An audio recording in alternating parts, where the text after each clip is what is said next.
মানবিকতা শিখতে হলে জাপানিদের থেকে শিখুন। উদীয়মান সূর্যের দেশের প্রত্যেকটা মানুষ হয়তো নিজেদের তৈরি করেছেন ঠিক মানবিকভাবে। প্রত্যেকেই প্রত্যেকের পাশে থাকতে চান। বিশ্বকাপ মঞ্চে প্রত্যেকবার এক চিরাচরিত রীতি দেখিয়ে নিজেদের আরও হৃদয় জিতে নেন, মানুষের হৃদয়ে জিতে নেন জাপানিরা। কি করেন? স্টেডিয়ামে খেলা হলেই প্রত্যেকে তাদের ফ্যান যারা তারা প্রত্যেকেই জাপানের জার্সি পরে ফ্ল্যাগ নিয়ে মাঠে যান। আর সাথে থাকে একটা প্লাস্টিক। কেন থাকে জানেন? নিশ্চয়ই জানেন, এ তো আর নতুন নয়। সেই কাতার বিশ্বকাপ থেকে আমরা দেখে আসছি, ম্যাচ হলেই ম্যাচ শেষে জাপানি সমর্থকরা স্টেডিয়াম পরিষ্কার করেন।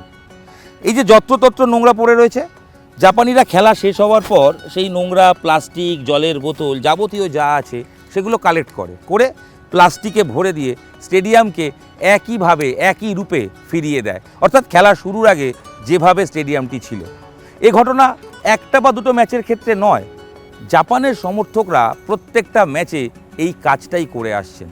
জাপানের সমর্থকরা 2022 বিশ্বকাপে কাতার ম্যাচে দেখা গিয়েছিল যে প্রত্যেকটা ম্যাচে মাঠে প্রবেশের পর যখন মাঠে তারা থাকেন, সেলিব্রেট করেন, বাট একটা প্লাস্টিক থাকে।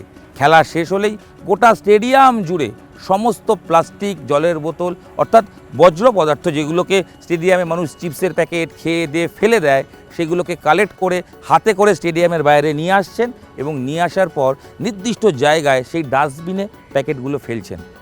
শুধু জাপানের ম্যাচে এরা করেন তা নয়, সমর্থকরাও যদি অন্য কোনো ম্যাচে যান তখনও এই কাজ করেন। তবে জাপানের ম্যাচের ক্ষেত্রে তাদের সমর্থক অনেক বেশি থাকে, তাই সবাই মিলে এই কাজটা করে থাকেন, অর্থাৎ স্টেডিয়ামকে স্টেডিয়ামের মতো রাখার কাজ।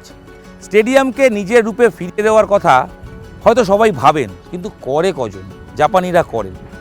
আর এই ইতিহাস শুধু কি বিশ্বকাপের মঞ্চে না, নিজেদের ক্লাবে বা নিজেদের দেশে যখন যে লিগ হয়, যে কোনো ফুটবল বা যে কোনো খেলার ম্যাচে আফটার ম্যাচ প্রত্যেকটা ম্যাচে এই কাজ জাপানিরা করে থাকেন। জাপানিরা কিভাবে মানুষের হৃদয় জিততে পারেন আরও একবার দেখা গেল। ম্যাচে তারা অসাধারণ পারফর্ম করেছে, নেদারল্যান্ডসের বিরুদ্ধে পিছিয়ে পড়ে 2-2 ড্র করেছে। জাপান অতীতের থেকে আরও বেটার পারফর্ম করছে। পরিসংখ্যান বলছে জাপান সাম্প্রতিক সময় ইউরোপের কোনো দেশের কাছে হারেনি।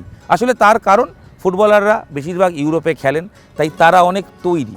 জাপান বিশ্বকাপ জিততে পারবে, কত দূর পৌঁছতে পারবে, এই প্রশ্নের উত্তরগুলো আমরা খুঁজব। তবে মানবিক জাপান দেখিয়ে দিল কি করে হৃদয়ে জিততে হয়।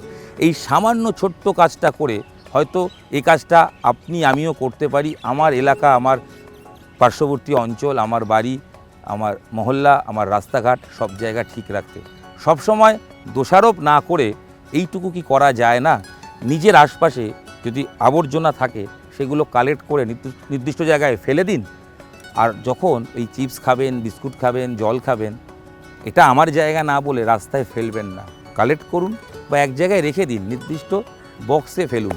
আর এই জাপানিরা প্রত্যেকবার বিশ্বকাপে এসে গোটা বিশ্বকে শিখিয়ে দেয় কিভাবে হৃদয়ে জিততে হয়, কিভাবে মানুষ পরিষ্কার থাকতে পারেন, এলাকা পরিষ্কার থাকতে পারে, পৃথিবী যাতে সুন্দর থাকতে পারে। পৃথিবী সুন্দর থাকলে আপনি আমি সবাই ভালো থাকব। জাপানিদের থেকে এই শিক্ষা আমরা নিয়ে নিশ্চয়ই আমরাও শিখব। নিউজ 18 বাংলা ডিজিটালে আপনাদের সঙ্গে আমি ইরণ রায় বর্মন ছিলাম। আপাতত ভিডিও এখানে শেষ করছি, দেখা হচ্ছে পরবর্তী ভিডিওয়ে। সঙ্গে থাকুন, দেখতে থাকুন নিউজ 18 বাংলা ডিজিটাল।